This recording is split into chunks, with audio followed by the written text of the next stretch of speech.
Negara gonjang-ganjing karena corona. Hampir semua lini kehidupan dibuat repot. Corona.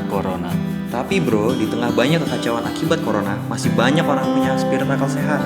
Contohnya siapa? Seperti sosok Chris Dianto yang akan kita ulas ini.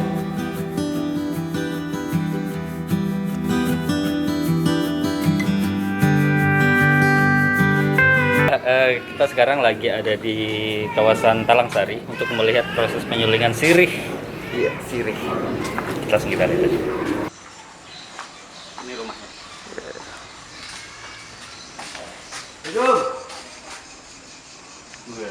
Langsung makan. Cukup sekali mandi. Apa ini Pak? Oh, harus gini ya salamannya ya? Bapak, ini saya sempat lihat ya. Mantap kali ini. Putar dulu. Iya.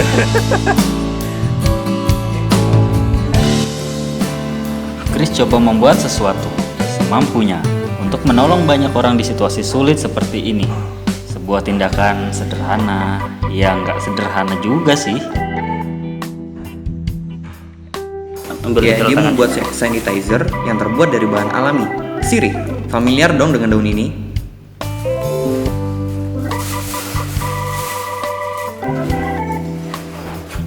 Mula-mula, sirih yang dibeli dari petani setempat dicuci dulu, dibersihkan dari kotoran-kotoran yang menempel. Nah, lalu dikeringkan di suhu ruangan selama 2 hari. Tujuannya untuk menyusutkan kadar air yang terkandung di dalam daun sirih. Sekitar 20-30% lah.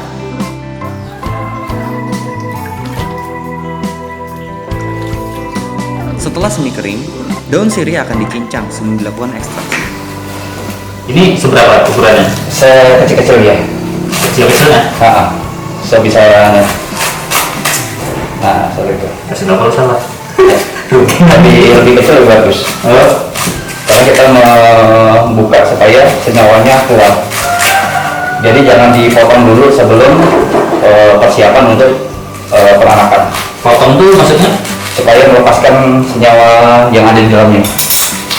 Jadi supaya ekstraknya lebih keluar. Senyawa. Coba cium, aromanya kan jelas lebih kuat dibandingkan kita hanya menyium seperti biasa seperti ini. Rumahnya jauh. Nah, dengan seperti ini biasa. Iya, nggak keluar ya. Jadi kurang banget. Jadi kalau misalnya kita melulung, kita harus sistemnya udah kita rajak. Nah, jadi Biar kayak set.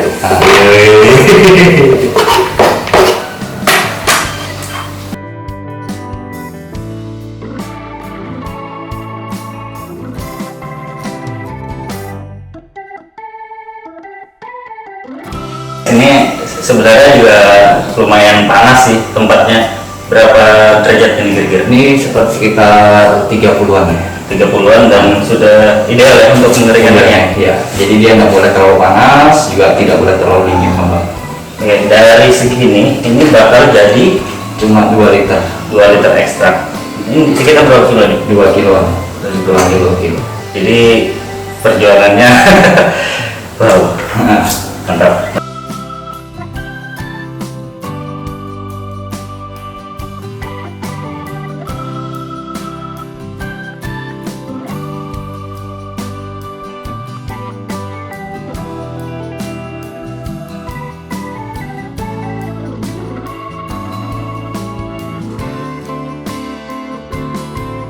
Nah, di sini eksekusi akhirnya ya. Iya, eksekusi akhirnya. Di dapur biasa, tapi harus ada sirkulasi udara. Sirkulasi udara. Lihat dulu. Nah, harus ada pintunya karena kalau enggak Karena ini bisa mati duluan nih.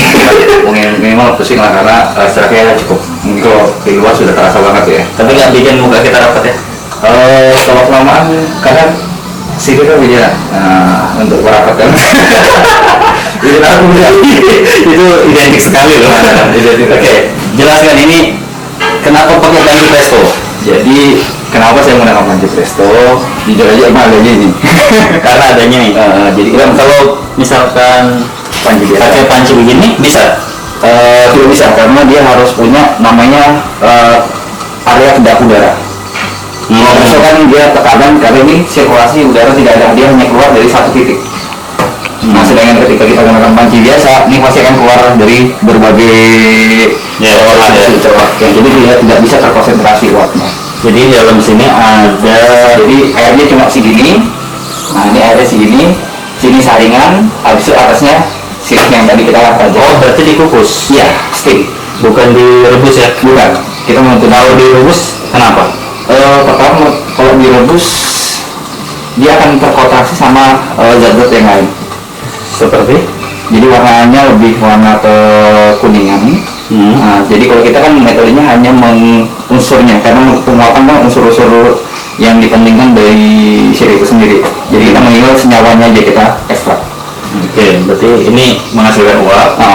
Uap dialirkan lewat selang, ini selang biasa ya? Selang biasa, selang berserat. Minimal jika ada yang lebih bagus, sebenarnya lebih bagus yang keras, yang tebal, jangan tipis. Oke, dilewatkan sini, lihat dimasukkan ke dalam sini, lalu itu apa tuh dalam Tembaga. Jadi itu kondensasi untuk proses pendinginan. Dia nanti dari uap berubah menjadi cairan. Jadi dia menyublim atau proses kondensasi menggunakan tembaga sepanjang 2 meter, itu tembaganya sekitar 2 meter. Dia akan keluar nanti sini air dalam bentuk cair. Nah di nanti atas seperti ini. Nah ini prosesnya untuk 1 liter itu membutuhkan waktu sekitar 4 jam. 1 liter 4 jam loh cuy. 4 jam kita menunggu. Jadi kita harus mensirkulasi. Ini kita punya 2 bak pendingin. Nah di sini sudah rasanya anget nih. Ini hangat. Kalau di sini panas. Ini panas. Sudah mulai panas. Coba pegang di atas. Nggak apa-apa ini? Tidak apa-apa. Hangat kuku. Jadi nanti kalau sudah yang di bawah ini sudah posisi sama dengan di atas, kita sudah ganti air. Oke, jadi ini air terus ngalir ke bawah di naikkan lagi. Jadi sirkulasi. Jadi sementara ini kita menggunakan manual. Capek ya, mending tidur beneran. Kurang kerjaan ini.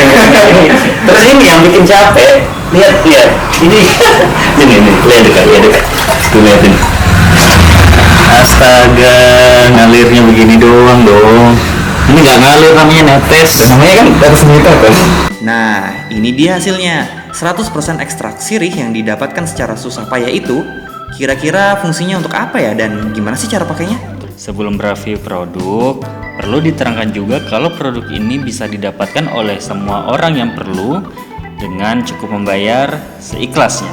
Terus Anda buat beginian ini untuk apa kalau nggak untuk menghasilkan uang? Jadi tujuannya ini adalah satu lagi, memang kita banyak orang-orang yang di umum di Masyarakat Samarinda yang tidak kebagian untuk sanitasi diri atau alat antiseptik untuk diri sendiri.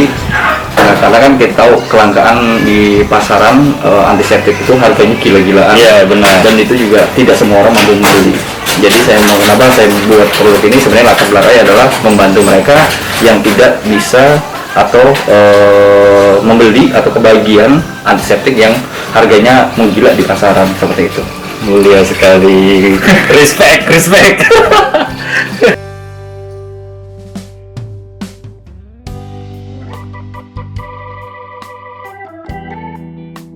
Jadi ini kita sekarang mau review dulu gimana sih produknya ini kalau digunakan. Coba saya buka dulu ya. Benar. Pakai yang ini aja, sama aja. Oke. Ini pakai botol parfum guys. Jadi saya coba ya. Ini sirih nih. Tapi yang dari sini enak ya. Selain bisa sebagai antibakteri, dia juga anti nyamuk sebenarnya. Jadi kalau yang dia juga bisa digunakan sebagai misalnya kayak gini. Nah, nyemprotnya kayak gini. Nah, ini sama lebih efisien kalau ini nanti kita tuang langsung malah kelebihan. Nah, memang di kita di sini kan kita lakukan pemahaman seperti penggunaan AS pada umumnya. Nah, aromanya sudah langsung menyebar. Iya. Nah, cuma nanti di kulit ini emang beberapa orang akan agak sedikit panas. Nah, itu tandanya reaksi. Nah, mungkin ada yang hangat ya, terasa mulai hangat. Nah, itu salah satu bentuk kontak kontaknya. Gitu. Cuma ya kalau dari bahan herbal tentu lebih aman sih sebenarnya.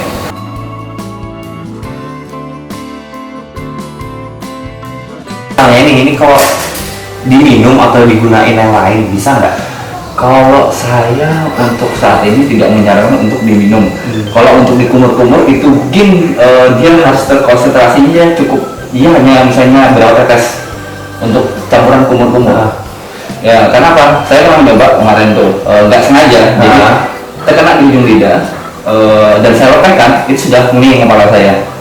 Artinya ini perlu konsentrasi untuk bikin mabuknya cukup tinggi kalau misalnya langsung kita minum. Ini kalau misalnya nih, biasanya mungkin kayak orang lihat kayak botol parfum, ini kalau nambah bau yang lain gitu bisa nggak kira-kira? Boleh, tapi asal tidak mempengaruhi dari kalau untuk aromanya aja mungkin tidak masalah untuk mengurangi yang ini ya. Tapi gitu. Kalau misalnya komposisinya terlalu banyak, otomatis mengurangi tanpa mempengaruhi fungsinya itu tidak masalah. Ini digunain kira-kira bertahan berapa lama? Sekali semprot itu. Jadi air antiseptik itu gunanya ketika kontak. Jadi dia mematikan sementara. Ketika jam lain harus pakai lagi.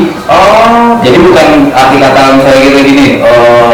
Ketika dikit semprot ini tahan kita jalan kemana, bukan.